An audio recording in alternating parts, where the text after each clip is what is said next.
حي على الفلاح.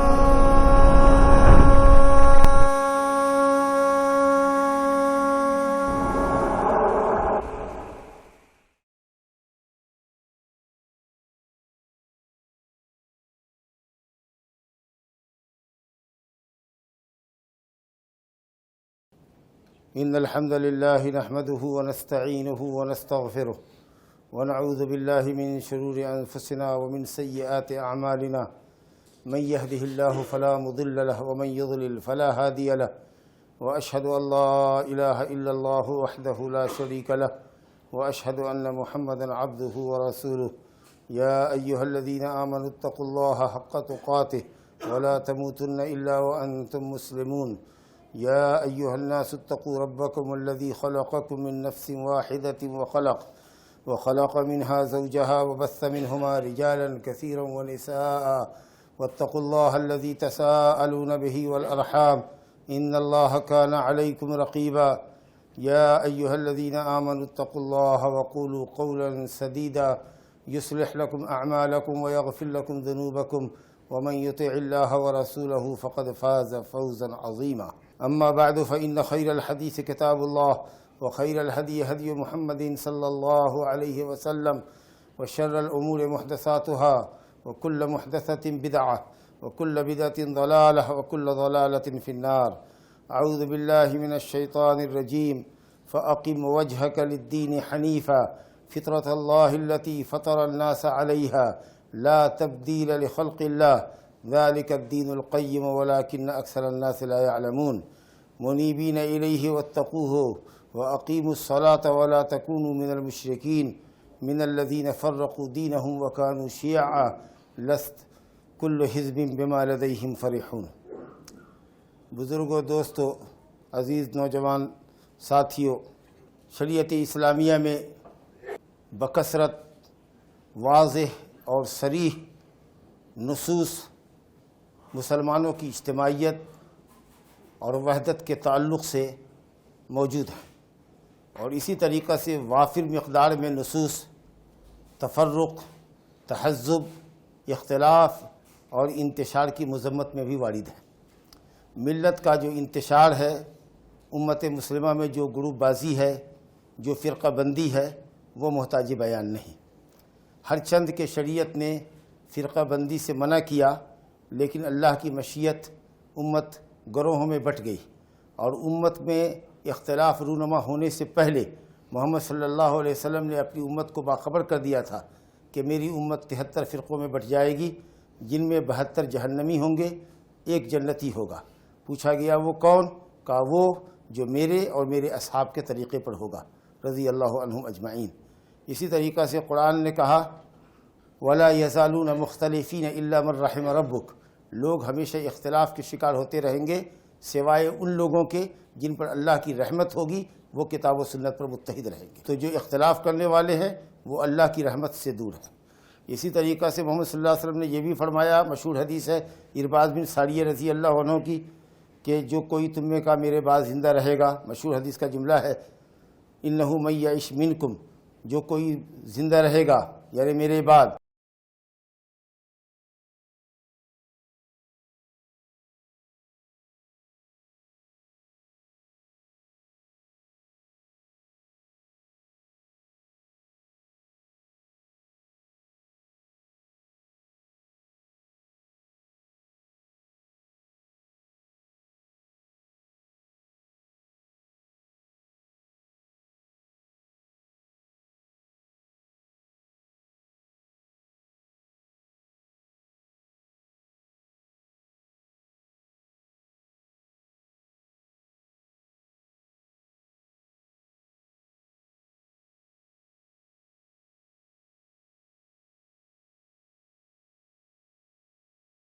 جو فرق و تفریق کیا، دین کو ٹکڑے ٹکڑے کیا۔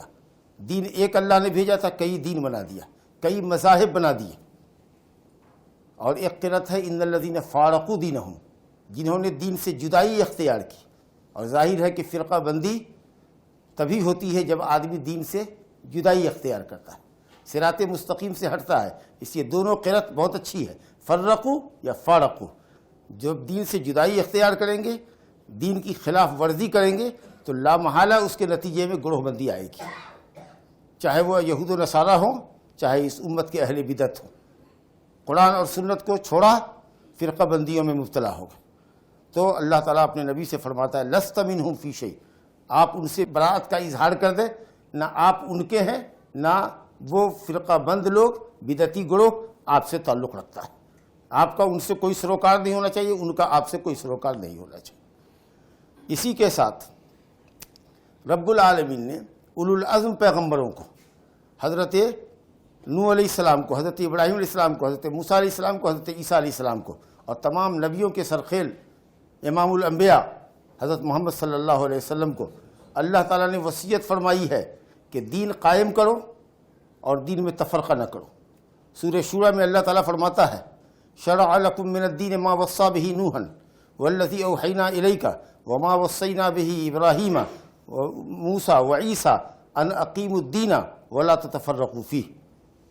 ہم نے جو دین آپ کے لیے مشروع کیا ہے اور جس دین کی وحی ہم نے نازل کی حضرت نوح کی طرف، اور جس کی وصیت اور تاکید ہم نے ابراہیم سے کی اور موسیٰ سے کی اور عیسیٰ سے کی، بتائیے کتنے عظیم پیغمبروں کے نام آئے ہیں، سب کو وصیت کیا ان اقیموا الدین ولا تتفرقوا فیہ، دین قائم کرو اور تفرقہ بازی نہ کرو۔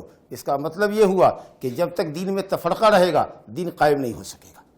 اگر آپ چاہتے ہیں کہ دین قائم ہو، دین غالب ہو اور اہل دین غالب ہوں اور مسلمان غالب ہوں، تو ضروری ہے کہ ان کو کتاب اللہ اور سنت مصطفیٰ پر متحد ہونا پڑے گا۔ چونکہ یہ جمعہ کا خطبہ ہے، ٹائم لمٹ ہے، اس لیے ہم اختلاف امت کے اسباب نہیں بیان کر سکتے، تفصیل میں آپ کو نہیں لے جا سکتے۔ یہ ایک لمبا موضوع ہے اور انتہائی حساس اور اہم موضوع ہے، اور وقت کا اہم تقاضا ہے کہ ملت اسلامیہ میں اتحاد کیسے اور کس طرح ہونی چاہیے۔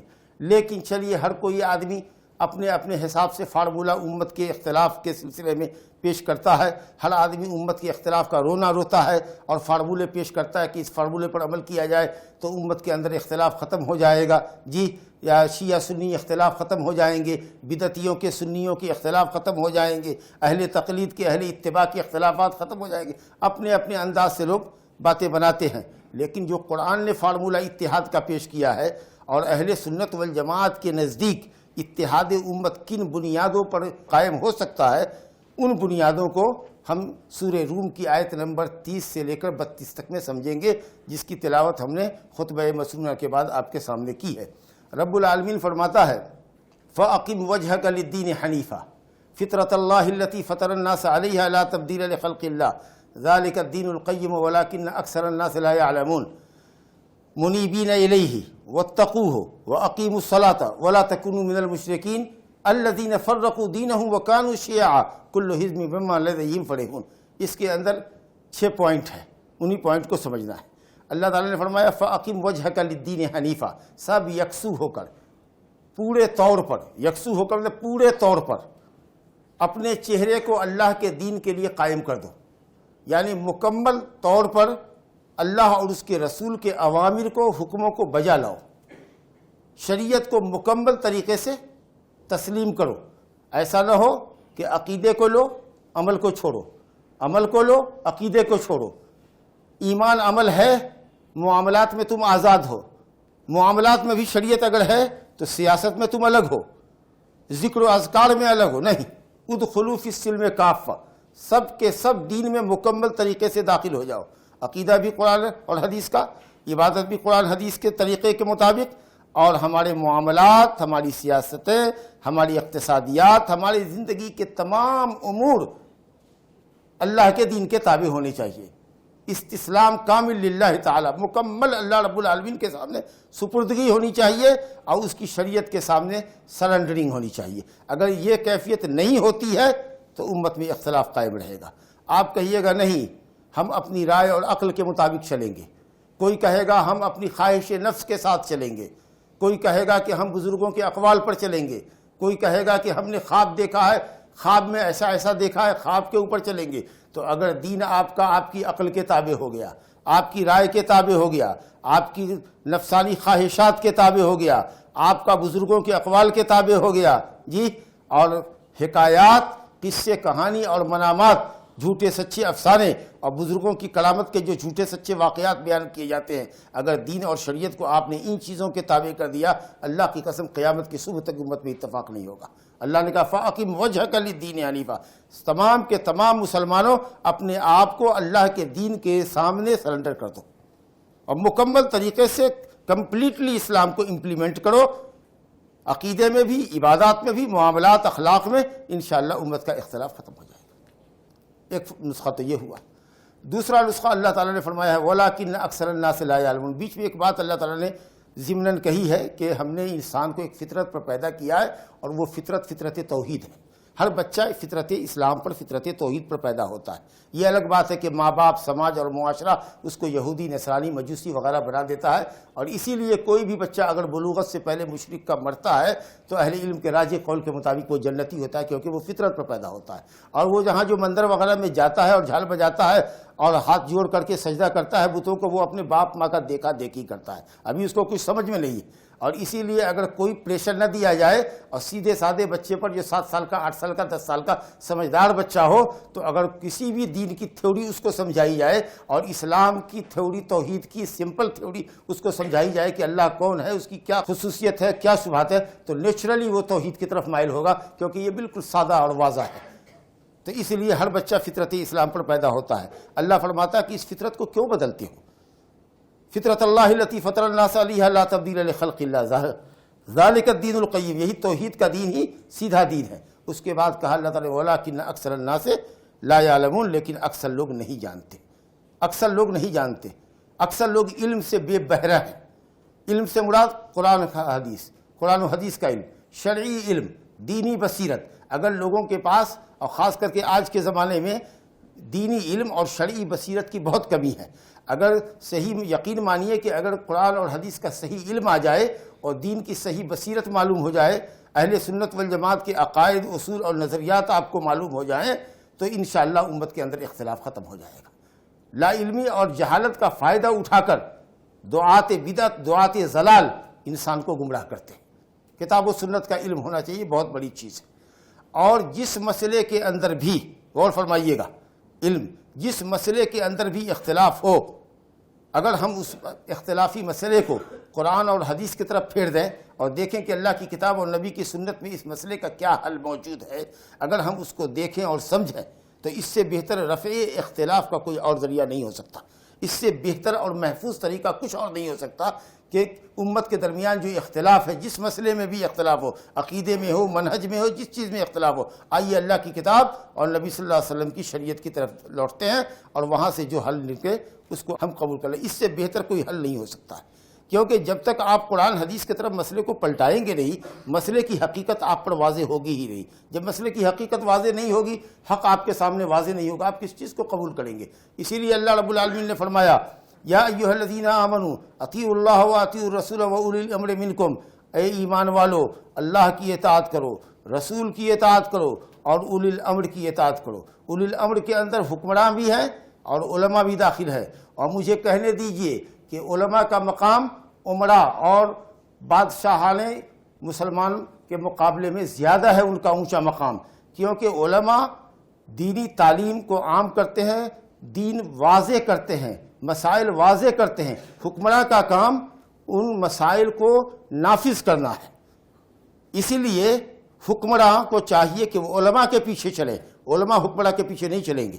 دینی رہنمائی اور بصیرت علماء کریں گے، اور جو وہ گائیڈ لائن دیں گے شریعت کی روشنی میں، قرآن و سنت کے مطابق، اس کے مطابق عمرہ کو اس کی تنفیذ کرنا ہوگی، امپلیمنٹ کرنا ہوگا۔ اتنا اونچا مقام ہے کہ علماء کے پیچھے حکمراں کو ہونا ہے، نہ کہ حکمراں کے پیچھے علماء کو ہونا ہے۔ گائیڈ ان کی طرف سے ہوگا، آپ اس کے مطابق عمل کریں گے۔ بہرحال اولی الامر کی اطاعت کرو، علماء کی اور حکمراں کی۔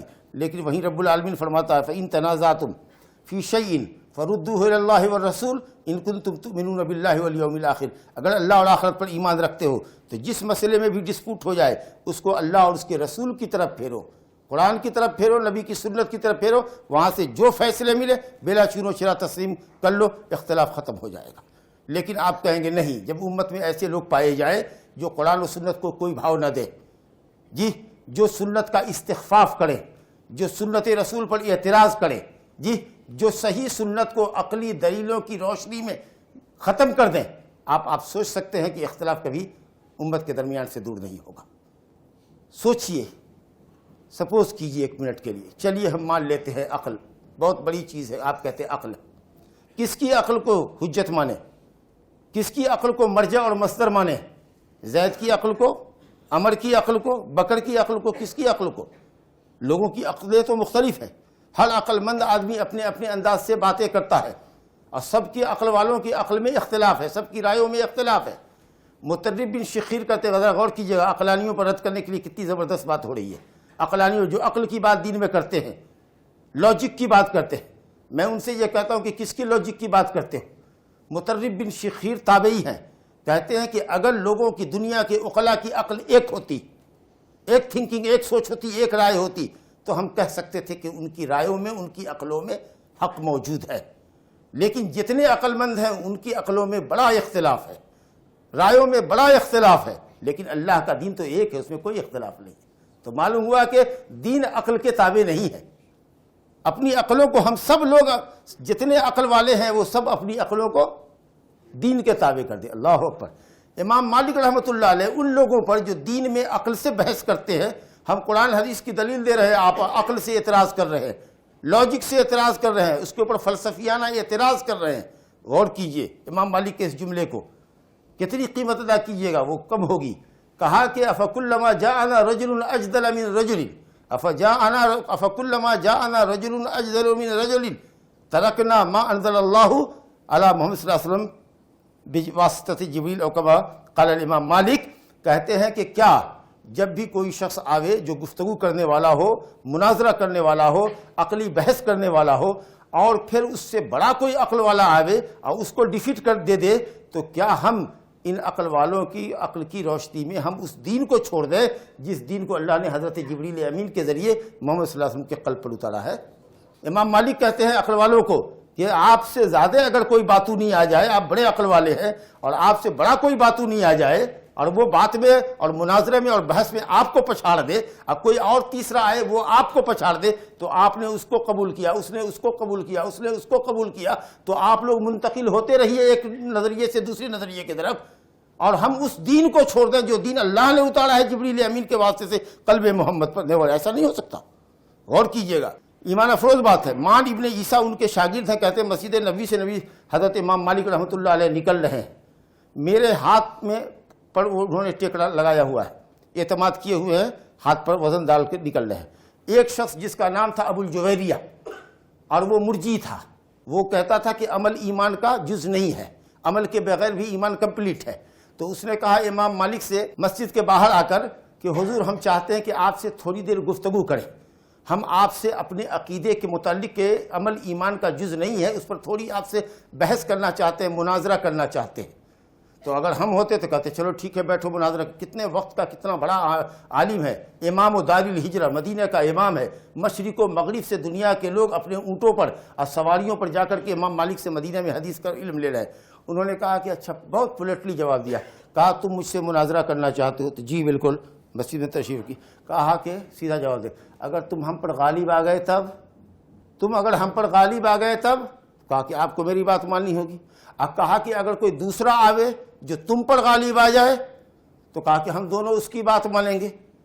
تو کہا کہ اللہ نے ہمارے پاس تو ایک دن بھیجا ہے، اور تم کو دیکھ رہے ہیں کہ تم منتقل ہو رہے ہو ایک نظریے سے دوسرے نظریے سے تیسرے نظریے کی طرف، تم کو تمہارے دین میں شک ہے، ہم کو ہمارے دین میں شک نہیں ہے، جاؤ کسی شکی کو تلاشو، ہم کو اطمینان ہے کہ ہم جس دین پر ہیں وہ بالکل حق ہے، سچ، جاؤ۔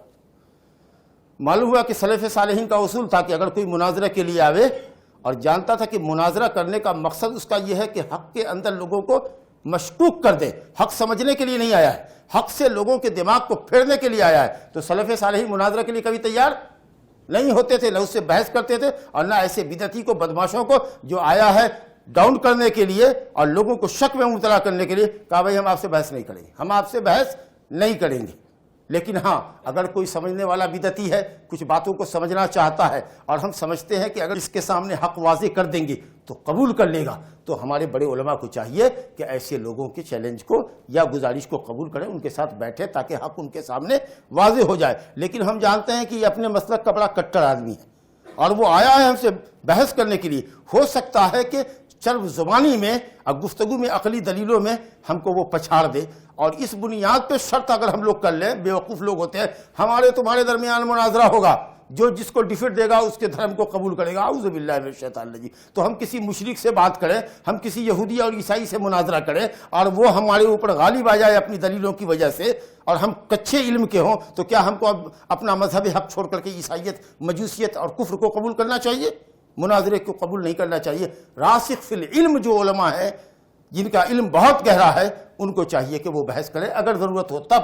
لیکن اگر دیکھیں کہ صرف مناظرہ برائے مناظرہ ہے اور لوگوں کو اہل حق کو شک میں ڈالنے کے لیے ہے، تو ایک دم اوائڈ کرنا چاہیے کہ ہم آپ سے مناظرہ نہیں۔ امام مالک سیکنڈوں کے اندر میں اس مرجئی کو ختم کر دے۔ قرآن حدیث کی اتنے دلائل فراہم کر دیتے تھے کہ عمل کے بغیر ایمان نہیں ہے۔ پورے قرآن مجید میں دیکھ جائیے، پورے قرآن 50 جگہ پر ملے گا الا الذین آمنوا وعملوا الصالحات، الا الذین آمنوا وعملوا الصالحات، بغیر عمل کا ایمان کدھر ہے؟ اور تم کہتے ہو کہ عمل ایمان میں ہے ہی نہیں، عمل کا ایمان سے تعلق نہیں ہے، اعوذ باللہ من الشیطان الرجیم۔ لیکن سمجھ گیا کہ یہ ہے بدماش، اور یہ آیا ہے گفتگو کرنے کے لیے، عقلی مناظراتی گفتگو کرنے کے لیے آیا ہے، اور اس کا عقیدہ ہے کہ گناہ اگر کرتا ہے تو انسان کے اوپر عذاب نہیں ہوگا، کہے گا زنا کاری کرتے ہیں ہم تو اللہ تعالیٰ ہم سے کرواتا ہے، ہمارے پاؤں میں طاقت دیتا ہے، کیوں ہماری سزا کرے گا؟ اب یہ اناپ شناپ بات کرے گا، اس سے کیا ماتھا خراب کرنے کا؟ سمجھا؟ کہا کہ نہیں میں بحث نہیں کرتا۔ تو میرے بزرگوں دوستو، اختلاف میں مرجع کیا ہونا چاہیے؟ قرآن اور حدیث ہونا چاہیے، قرآن اور حدیث ہونا چاہیے۔ اللہ تعالیٰ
آپ نے بیان سنا کہ قرآن حدیث کو ہر مسئلے کا حل بناؤ، انشاءاللہ تعالی مسئلہ حل ہوگا۔ اور چوتھی چیز رب العالمین نے بتایا اس آیت کے اندر، وہ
آپ کے درمیان الفت محبت قائم ہو جائے گی۔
نفاق کھلم کھلا ہے، نعوذ باللہ۔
مسلمان لا الہ الا اللہ کہتے ہیں، لیکن صرف زبان سے کہنے پر اتفاق نہیں کرنا ہے، اس کلمے کے معنی کے سمجھنے پر بھی اتفاق ہونا۔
سمجھتے ہیں یا معنی کہتے ہیں لا الہ الا اللہ، لا خالق الا اللہ، اللہ کے علاوہ کوئی خالق نہیں ہے، کوئی رازق نہیں ہے، تو یہ عقیدہ تو مکہ کے مشرکین کے پاس بھی تھا۔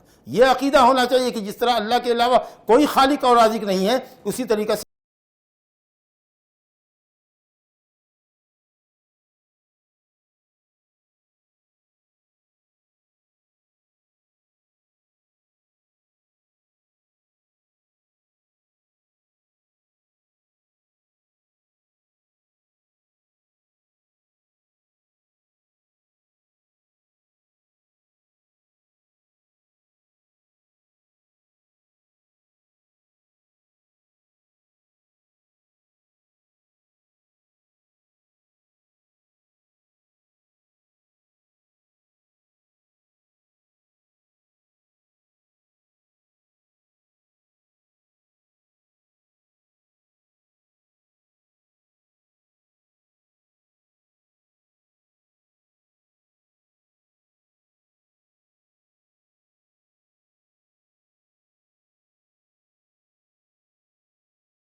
ایک پر ہم کو، آپ کو، پوری ملت کو اللہ تعالیٰ متحد فرما دے۔ اقول قولی ھذا واستغفر اللہ لی ولکم ولسائر المسلمین من کل ذنب فاستغفروہ انہ ھو الغفور الرحیم۔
الله